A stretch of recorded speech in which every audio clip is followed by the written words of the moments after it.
Trey. Obviously, you got the scrimmage tomorrow. Took a little bit off them today. I guess a shorter practice. Still, I guess, got after it. But just what are you looking for with your guys in the scrimmage in terms of maybe some depth behind your starters? I think that's a lot of it. I think a lot of it is depth. In my opinion, we have a lot of talented players, but they're young. Our biggest challenge behind who we have as starters right now, Bumper and Drew, is maturity and being able to understand how important some of this stuff is and being able to focus every single play. So when you talk about the scrimmage this weekend, those 3 freshmen I got, they're going to get thrown into the fire. Well, I guess there's more than 3 now, but Chris Paul's still a freshman. Woodard, I guess Woodard's a sophomore now. And you got Jordan Crook and Manny Pyle, and then Caden Henley's coming along too. Those guys are going to get thrown in the fire on Saturday and see, what they're all about. And if I had to guess from the way practice has gone, we're going to see that those guys are going to help us a lot this year. Drew and Bumper, you mentioned so much inexperience behind them. What do you use, like, as a motivation, competitive standpoint, like other players in the conference, or like what do you use to push those guys, or do they even need it? They don't need it. They're very self-motivated, but I just think those guys are they're competing to be the best around. You know what I mean? It's when you become a starter and you have experience like those two, you're no longer necessarily, your focus isn't climbing the top of the depth chart. It's climbing the top of every chart. All right, so there's a lot of that. Both of those have a lot of goals after this year, next year, whatever year it may be, and they're working towards that. And so I think I don't think that's where their brain is. I think their brain's just focused on every day getting better. Especially a guy like Bumper who, let's be honest, he started 1 game last year. Great player. He started 1 game last year. He had worked his butt off all year last year, never complained once.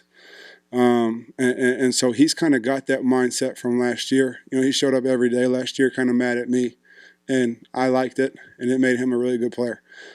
So he's kept that, and I don't think that'll never leave him after last year.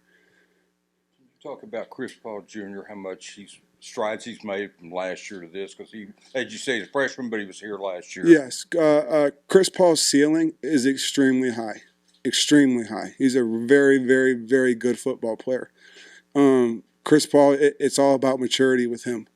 It's all about maturity and being disciplined, doing things right when you're supposed to do them. And he's gradually getting there. And with him, it's not a mental thing at all. It's a mental toughness thing. It's a play after play. Can I refocus and not worry about what happened the last play? Maybe I did something wrong. Who cares? Doesn't matter anymore. It's the maturity part that when Chris Paul develops that on a consistent basis, he's getting better. And I'll tell you, Hayden Henry, Grant Morgan, and Bumper Poole all they did wonders for that kid last year. They did wonders for him. Chris being able to sit in the back of that room and watch those 3 guys, he might come up here and say, I had something to do with it. I had nothing to do with it. He sat out there and watched what those guys do, and he tried to emulate it. Okay, and now the challenge is, Bumper and Drew are here, but Hayden and Grant aren't here. Can you keep up the pressure you had on you last year to continue to get better? Is he, he's great when you got him from Duncanville, but is he maybe ahead of where you thought he would be, or about there? I knew Jordan was a special player in high school, and he's got here and done kind of what I expected and then some. He's extremely bright, football IQ. He takes the game extremely serious. His maturity is beyond his years for sure. And with him, he's going to play a lot of football for us this year. We're going to need Jordan Crook in a lot of different situations, and he's ready for it. But again, with him, it's the maturity. It's breaking bad habits from high school. It's knowing I got to do what I got to do on every single play. And he's such a playmaker that he'll see the ball and go get the ball. And sometimes that's awesome, and sometimes that'll backfire on you. So there's things that we're working with him, but he's very far along. He's going to help us out a lot this year. You'll see Jordan Crook a lot this year. no doubt about it. How nice has it been to get Manny Powell out there this fall, and what have been your early impressions of him? Oh, Manny is first off, he's an awesome kid. It's hard to not say many good things about Manny because of his background and where he came from, all the stuff he's been through in his life. But then extended to the ACL injury too. But Manny's came back this fall and gotten better every single day, and like exponentially better. You're talking about a kid who's 6'3", 240 pounds, and the nutritionist is telling him he needs more body fat. Okay, yeah, and he likes to eat a lot of candy too. I wish I had that problem. I don't have that problem. So one thing that we all have to sit back and realize is Manny Powell's been through, I guess, 7 practices now, in his college career, and he's had to sit out most of last year. And the strides he's made in 7 practices are, I have a lot of confidence in that he's going to be a really good player. And he's continuing to work to help us out on defense, and he's going to be a heck of a special teams player this year. He's one of the strongest kids I've ever seen in my life. Even though he wasn't able to go through practice during the spring, how much did being here and being able to be a part of meetings and things like that maybe benefit him? A lot, a whole lot, because he's sitting there every day listening to everything. And, when you're injured and you're just sitting there, you can kind of get your mind away from things. But we made sure he sat and sit in front of everybody. But if you came in our meeting room, Manny Powell answers every single question I ask, every single one. Okay, and so all spring he was answering every question in the room. Okay, so Manny could sit there and answer them, and at some point when you're injured, you're not practicing, that's all you can do. All right, so everybody sat there every day, and they still do to this day, and listen to Manny answer every single question. And last year that guy was Chris Paul. Okay, well it starts to the more they talk it, the more they understand it, and so Manny, even though he wasn't involved in those 15 practices, between what Jamil was able to do with him in the weight room and what he was able to see in meeting rooms, has helped propel him along for sure. Sam yesterday wasn't sure how much tackling you might do tomorrow. Have y'all got that settled? And will Bumper be pulled back a little bit, or what will he do? I'm not exactly sure 100% on the exact rep count yet. We're going to be smart with Bumper for sure. He's an older guy. I know what he can do, right? We know what he can do. So we're going to be smart with him. What that exactly means right now, I don't know. But, like we led off with, I'm really interested in seeing what those young guys are going to do on Saturday. But with that, Bumper and Drew, they got to get better. You know what I mean? We got to progress them. So they're not just going to stay in there. They're going to get everything they need to get, but it'll be a rotational basis, like, as you guys have seen all throughout practice. I mean, we're trying to get guys reps. Yeah, Jackson Woodard last year, when you guys went to twos, Jackson was being there quite a bit. What do you think of his game, and just, I guess, how feisty he is for a former walk-on? Yeah, he's progressed a lot, and it's a kid who puts his head down and just goes to work. Doesn't complain. He's made a lot of changes to his body, coming from high school to now. A big challenge we had with him was, I remember on his visit when we first got here, he was 180 pounds. We were looking at Jackson Woodard like, oh man, and then he comes in and he's 230 pounds, probably 5-6 months later. Okay, well, that's awesome because the linebacker is supposed to be 230 pounds, right? But your body's not used to carrying that. Okay, so he had to learn how to carry it, and then he got up to 235 pounds and has learned how to carry it. And me and him had a conversation and said, hey, I think you might be able to move better if you lose a little bit of weight. Get somewhere more natural for you. I want to say he's about 228-ish, in between there and 230 right now, which is a really good weight for him, and he's moving better than he ever has. He's a tough kid, he's a competitive kid, and getting his weight where he needs to be, and his movement skills and everything he's done in the weight room, he's put himself in a position to really, play for us.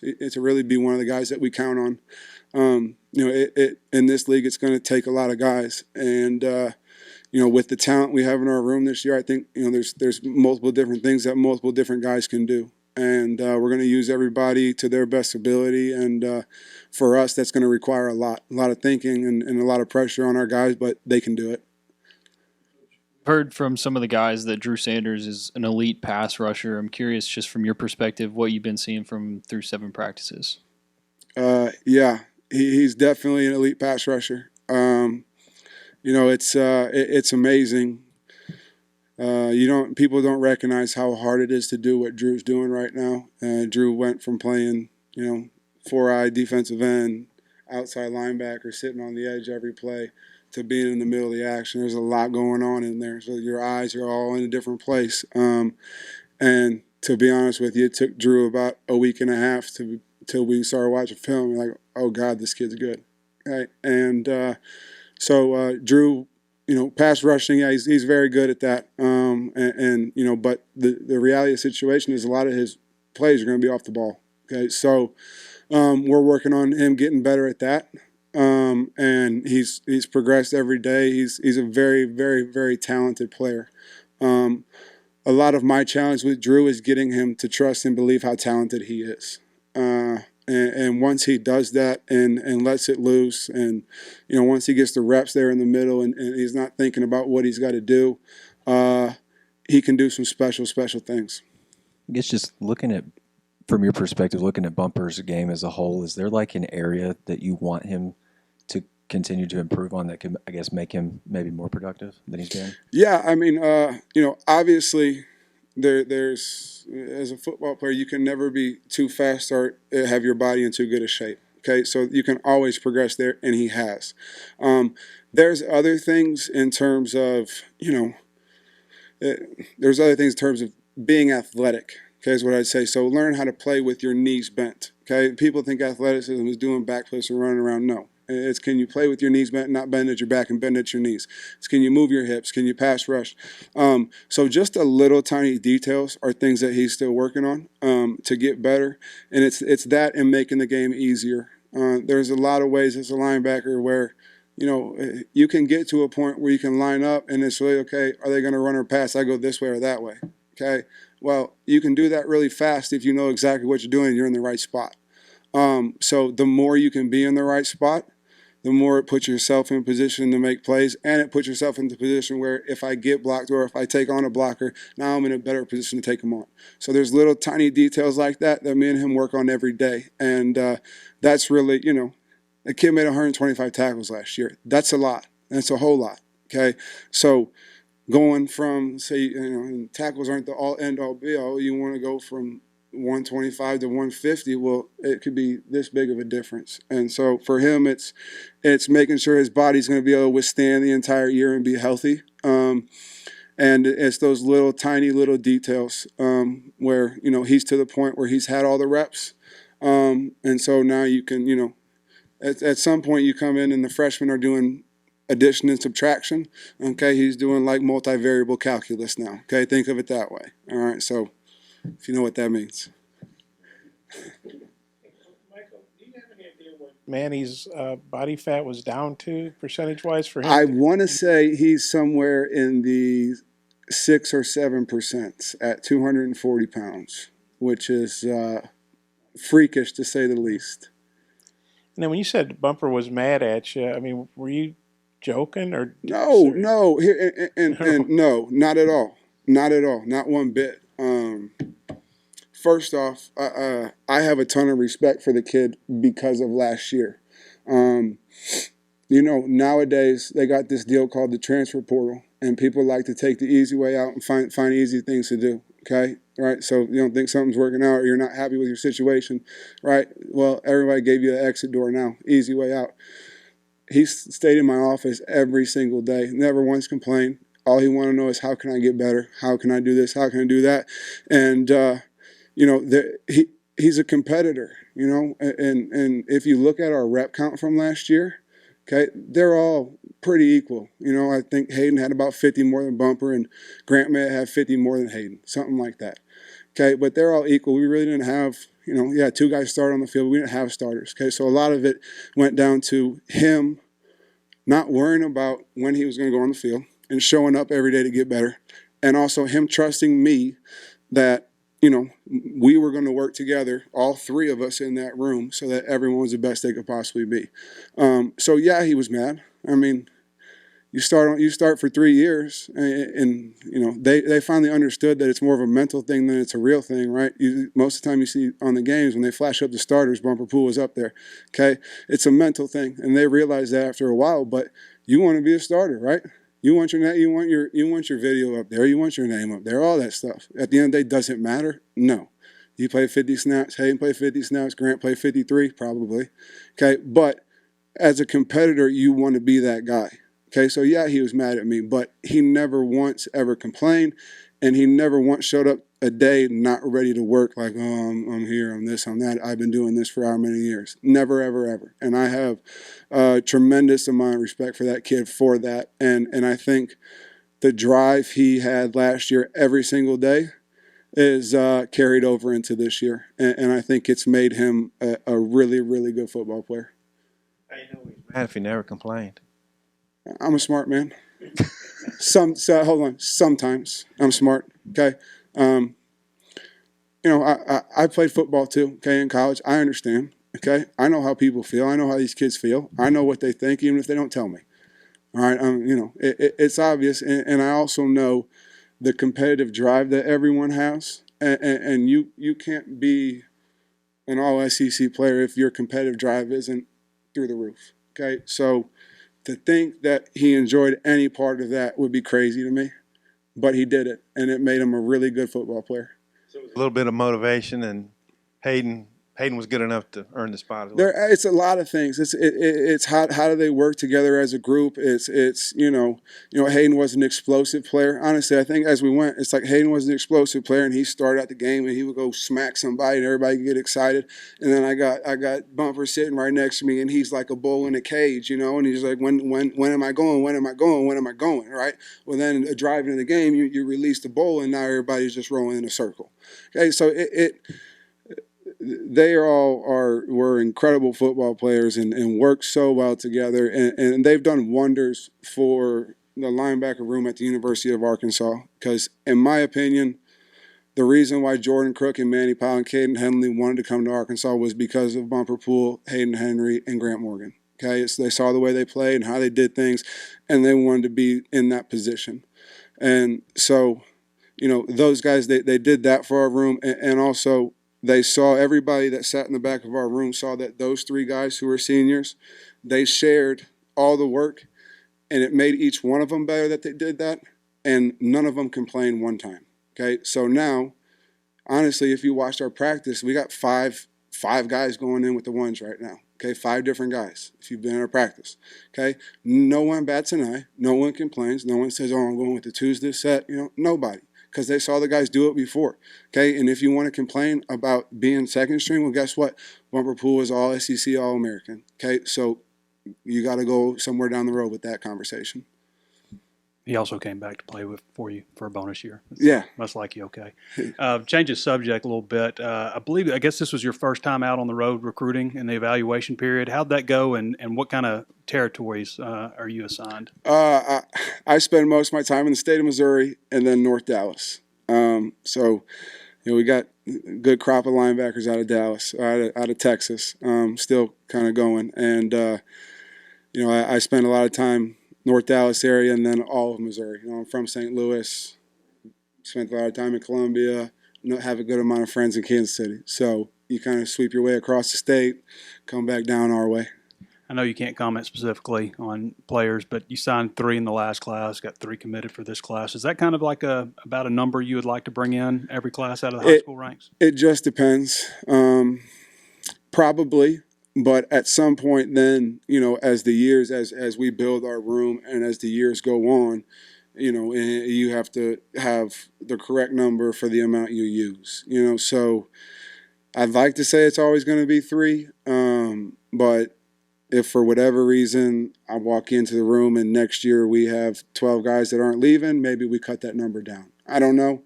We just kind of roll with it. And, nowadays the way the transfer portal is, you never know. As I say, you never know. Anything can happen. So 3's been it. 3 is kind of what we aim for, but you kind of also have to look at the roster.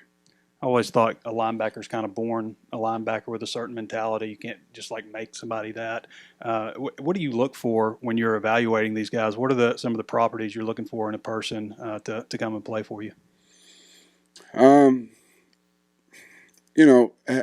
first, I think you have to be a good person. Because that takes you a long way. You can be as good as you want. You're a bad person. I think eventually you get shoot to the side or you're going to rule yourself out one way or another. So I guess you got to find good people, and then tough kids. Tough kids. Find good people that are tough. Obviously you want them to run, you want to be big, but if you can find good people that are tough, you can mold them and teach them the things you want, and hopefully kind of mold them into being a really good football player. Obviously you want to be able to run fast too, but I think the mental part of it at the linebacker level is probably the biggest part.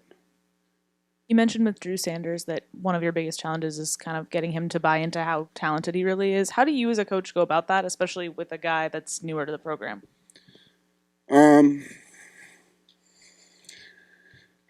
It's easy to get frustrated, especially as a linebacker.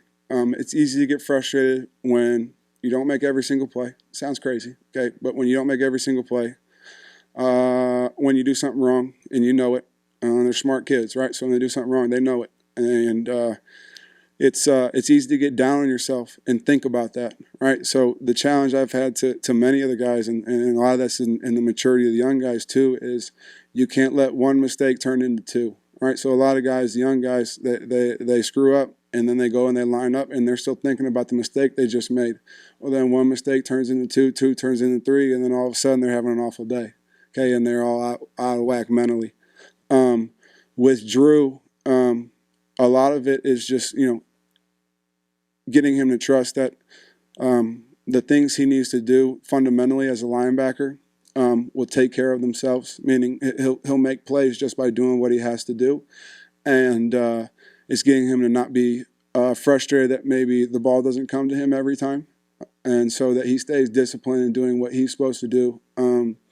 Because in our defense as a linebacker, if you do what you're supposed to do, history says you're going to be pretty successful. So it's just trying to get him to understand that and not get frustrated when one thing goes wrong. He's learning. So as anybody's learning, you're going to make mistakes. And I think the only way to learn in football is to make mistakes. And I think that's why I'm a football coach, because I screwed up so many times and I had to learn how to fix it. And so I'm being honest. So I had to fix all the mistakes I made in my life. And so now I know how to fix mistakes kind of. And I think that's, why I'm okay at this job. So just getting Drew to understand that mistakes are going to happen and just keep on moving on, keep on going. With Drew, I think you said it was about 7 practices where you realized, okay, this guy's really good. Was there ever like a particular play or anything that you were like, okay, wow, this guy's really good? I mean, no, not really. I mean, you see it every day. He is who he is every day. And